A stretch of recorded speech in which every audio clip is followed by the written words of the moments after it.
tous, j'espère que vous allez bien. On se retrouve aujourd'hui pour une nouvelle vidéo. Aujourd'hui, on va travailler donc sur un iPhone 8. Donc oxydation, le téléphone a pris l'eau. Donc le client me dit démarre plus, plus de signe de vie. Donc il a déjà le téléphone de remplacement. Donc il me dit soit c'est réparable, soit on part sur une récupération de données. Donc rallumer le téléphone juste pour pouvoir récupérer les informations du client, les contacts, etc. Moi, je le dis souvent aux clients, quand ça a pris l'eau, hop là, de suite, je parle au conditionnel et je dis: «Je ne peux pas me prononcer avant d'avoir vu vraiment l'appareil». Des fois, il y a trop d'oxydation, on va pouvoir le rallumer, mais il va y avoir, je vous dis, je sais pas, le bouton home qui fonctionne pas, l'appareil photo qui fonctionne pas, et cetera, et donc le boulot, sur la carte mère, plus encore changer des pièces à côté, et cetera. C'est voilà, c'est souvent, moi je préfère, dès que je vois que c'est un peu trop oxydé et qu'il y a trop de dégâts, je préfère ne pas m'engager sur une réparation et comme je dis aux clients, si je vous facture une réparation, moi en gros, je ne veux pas vous voir revenir avec cet appareil en panne, sauf s'il retombe et cetera, mais en tout cas, voilà, l'oxydation, des fois, l'eau va se mettre sous certains BGA, sous certains composants, on le voit pas forcément, on peut pas retirer tous les composants et des fois, voilà, l'oxydation reste en dessous et fait des dégâts, et pète plus tard. Donc moi, dès que je vois que c'est un peu trop oxydé, de suite, je dis: «Moi, je vous facture pas une réparation. Par contre, je veux bien travailler sur une récupération de données» et donc je facture une récupération de données. Quand je rends le téléphone au client, je lui donne une clé USB avec toutes ces données dessus ou il m'amène son autre téléphone, je transfère dessus, ces données que j'ai pu récupérer du téléphone. Donc le client me dit: «Voilà, il a pris l'eau», il me dit: «Il fait plus rien, plus de signe de vie» et cetera. Donc 1re chose à faire déjà, je vais le brancher, voir un petit peu si j'ai une conso, si j'ai quelque chose ou pas. Alors, on va vous mettre la lime. Voilà. Alors, hop, on le branche. Ah, j'ai une petite conso. Ah, j'ai un logo de charge, je sais pas si vous le voyez. J'ai un logo de charge, mais à 0,16, ça va pas charger. 0, ouais, 0,10 à peu près, ça chargera pas. Ça n'aura pas assez pour démarrer le téléphone, pour allumer la batterie. Donc bon, il doit quand même y avoir un souci. On va retirer, on va arrêter de faire circuler du courant dedans. On va l'ouvrir, on va regarder l'état de la carte mère et on va voir ce qu'on peut faire. Est-ce qu'on peut réparer ou est-ce qu'on va faire une récupération de données? Déjà, on sait que l'écran fonctionne, enfin, on a l'affichage en tout cas. Donc voilà, on va ouvrir, on va sortir la carte mère et puis on va regarder un petit peu les dégâts, causés par l'eau. C'est parti! Voilà, donc la carte mère est sortie, à l'intérieur du châssis, il n'y a pas énormément de traces, quelques petites gouttes, petites traces de gouttes par-ci par-là. Pas de grosses, un petit peu connecteur batterie. Voilà. Dans le châssis, pas grand-chose. Derrière, je vois quand même une petite auréole au niveau du bas là. Et je vois un peu la mousse en bas là. On voit bien l'étiquette rouge de l'oxydation. Donc, on va passer de suite sur microscope. Première chose, on va faire une petite inspection visuelle. Alors, hop, voilà, microscope, petite inspection visuelle. Alors, certains passent la carte mère directement au bain pour nettoyer au bain autoclave. Moi, j'aime pas trop faire ça, pour la très simple et très bonne raison que ça va nous enlever pas mal de traces d'oxydation. Et du coup, on va pas savoir où bien il y a eu les dégâts. Je préfère d'abord bosser et nettoyer après au bain autoclave à la fin pour enlever les traces de résidus, etc. Donc on voit bien l'étiquette rouge de l'oxydation. Là, ça n'a pas l'air trop grave par ici. Là, ici, on a un petit peu de vert de gris. Ah, ici aussi, un petit peu. Sur le test point, là, ouais, il y a du composant brûlé ici. Une petite auréole ici. Je sais pas si on le voit à la caméra.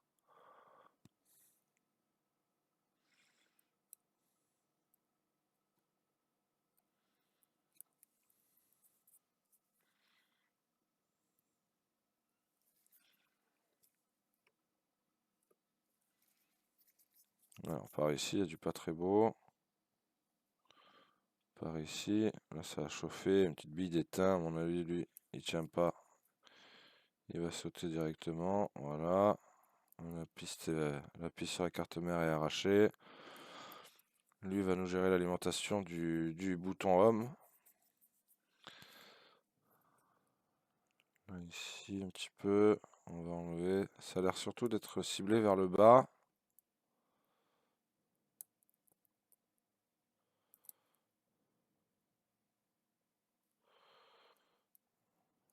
Ça a l'air d'aller par ici.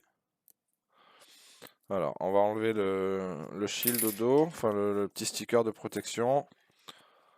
On va regarder un petit peu si on voit quelque chose en dessous ici. Je voyais voilà, des traces ici, là. Je pense que ça on les voit, oui, voilà. Des traces d'eau par ici. Donc ça peut facilement passer dessous. On va voir un petit peu.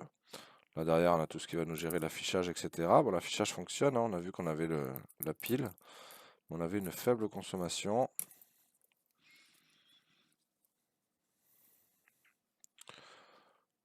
Ça a l'air pas trop moche quand même. On va peut-être bien s'en sortir. On va peut-être pouvoir proposer au client une réparation du coup. Ça n'a pas l'air trop moche.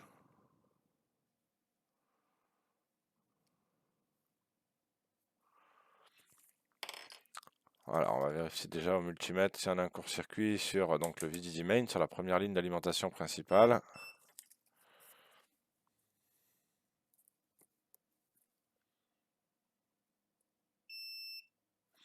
Ok, ça a l'air bien.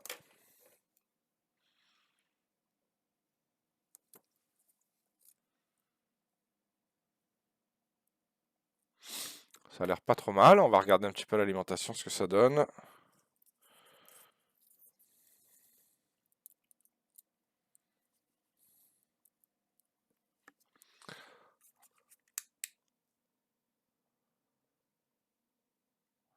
Ouais, alors j'ai une toute petite conso, j'ai 0,05. On dirait que c'est de suite donc sur le VDD main.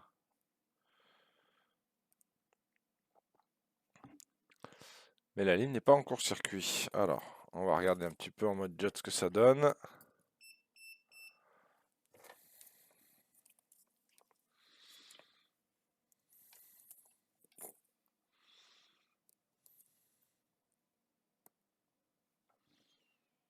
Ouais, on a 155 en mode diode.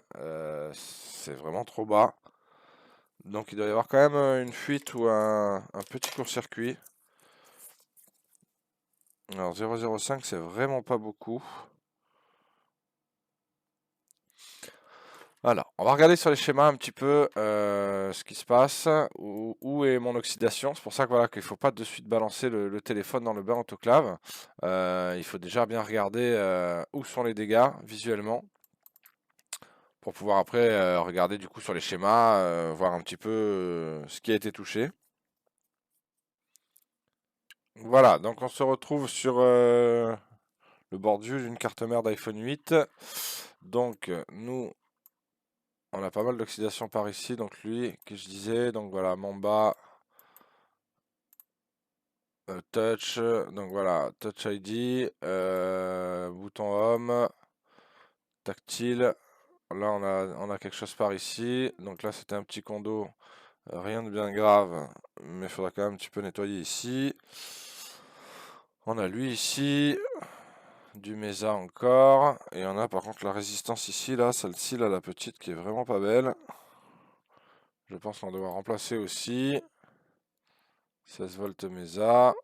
Ok, donc là on est sur du tactile, bouton home. Donc on va les enlever, on va nettoyer, on va les remplacer. Et on va voir si on solutionne notre problème.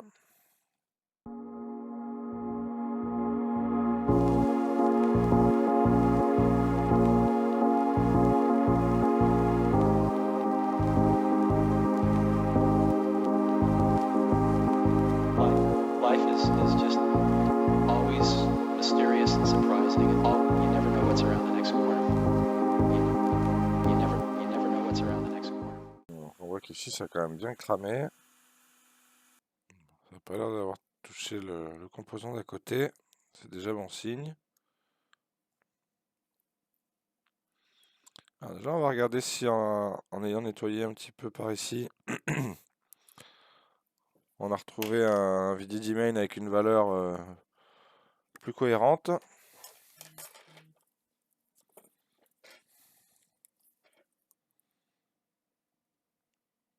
Non, on a toujours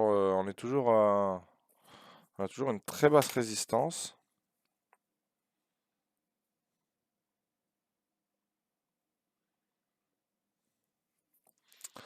Alors, on va essayer de regarder, voir si on a un démarrage. Si on a un démarrage, je risque de ne pas avoir de tactile. Ah, voilà, j'ai un court-circuit. Ok.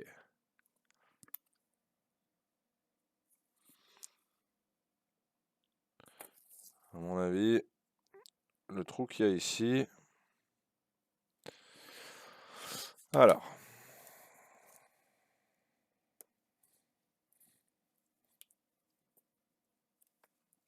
J'avais la carte mère dans les doigts quand j'ai mis le courant et j'ai senti chauffer au niveau de mes doigts. Donc je sais que déjà c'est vers en bas.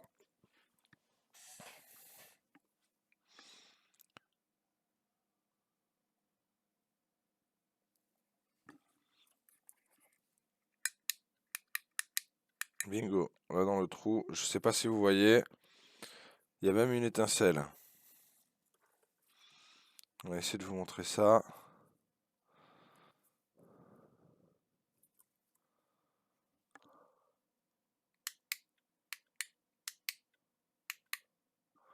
Déjà on voit que ça fond bien bien. Moi je vois. Bon, je vais pas insister.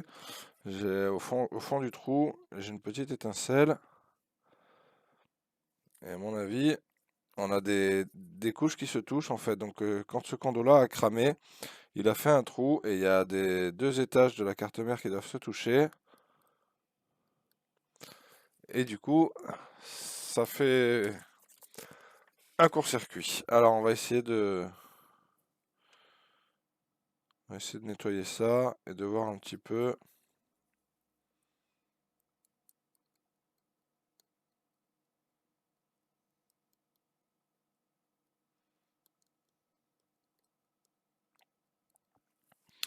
Ce condensateur là, du coup, on était sur VDD main. Donc c'est pour ça que la valeur est pas très bonne.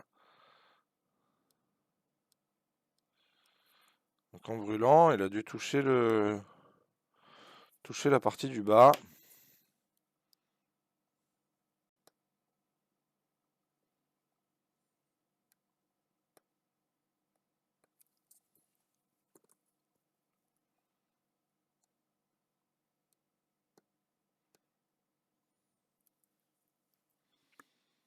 Je vais changer de lame. Je vais mettre une lame neuve.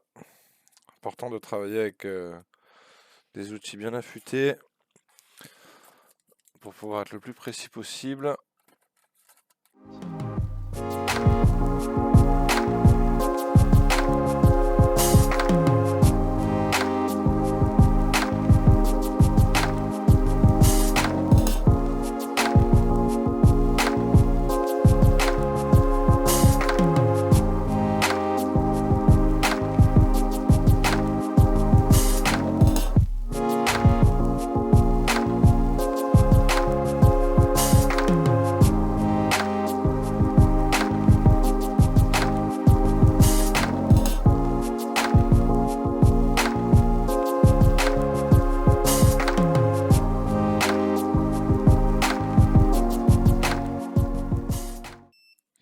Alors, on va regarder sur le schéma, vraiment comme ça, on va bien voir ce qu'il faut gratter, ce qu'il faut pas gratter. Donc, on est là. On a ce condo-là qui a cramé complètement et qui a fait un trou. Et donc, on a plusieurs étages qui se touchent.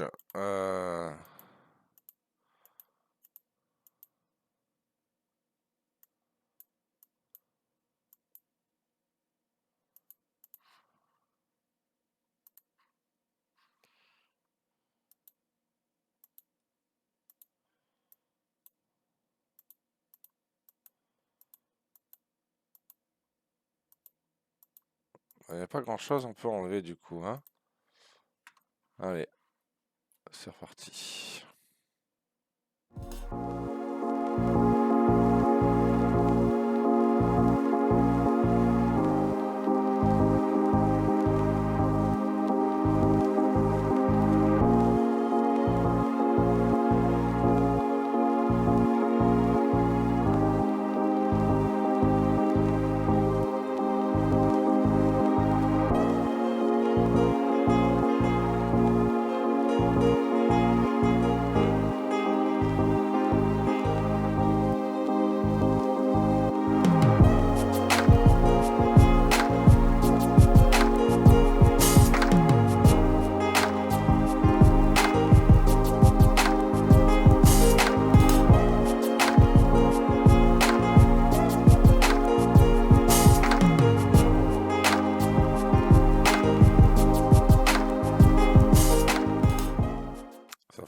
bien profond, hein. Moi, je gratte, j'agrandis, mais le trou est bien profond, hein.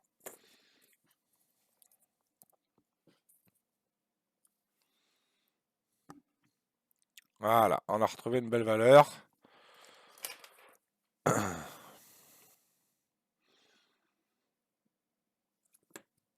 On va retrouver une belle valeur. Normalement, là, ça devrait démarrer. Au vu du composant que j'ai enlevé, je ne devrais pas avoir de tactile. On va déjà mettre l'écran. On va mettre la lime déjà. On va voir si le court-circuit est bien parti.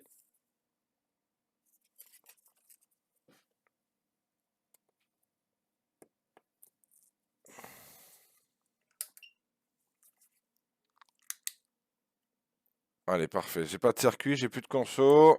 J'essaie de démarrer. 0,10, ça monte doucement. Allez, parfait. Ça a l'air de démarrer. Alors, je vais mettre un écran. On va vous remettre en grand. Voilà. Alors, l'écran, il est là.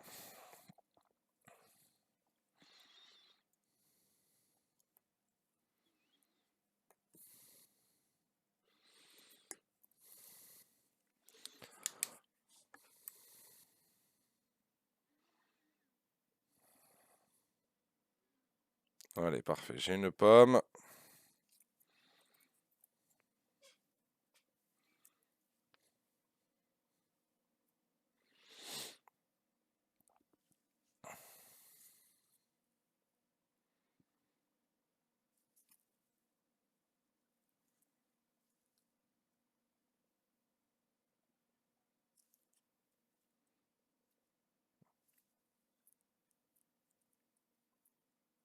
Allez.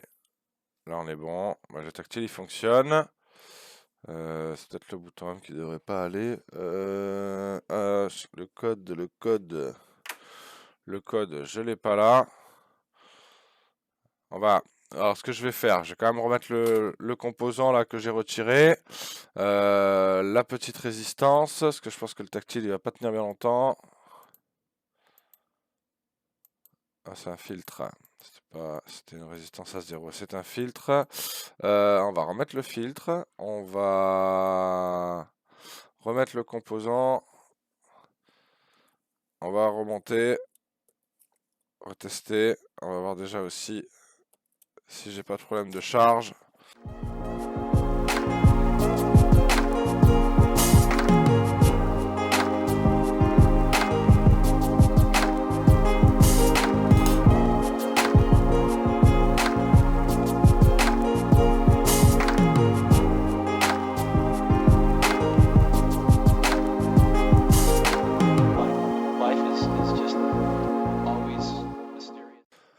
Donc là, ce que je vais faire, donc j'isole le trou que j'ai fait. Je vais remettre le composant et tant que ça démarre, comme on a parlé pour les données, on va l'allumer, on va le brancher et puis on va faire une sauvegarde déjà. Mais bon, après voilà, au vu du court-circuit qu'il y a eu et le trou qu'il y a dans la carte mère, comme je disais au début, je vais pas m'engager sur une réparation. On va rendre les données au client. De toute façon, comme il m'a dit, le téléphone, s'il fonctionne, ça restera un téléphone de secours. Il a déjà acheté le remplaçant. Ce qui est important pour lui, ce sont les données.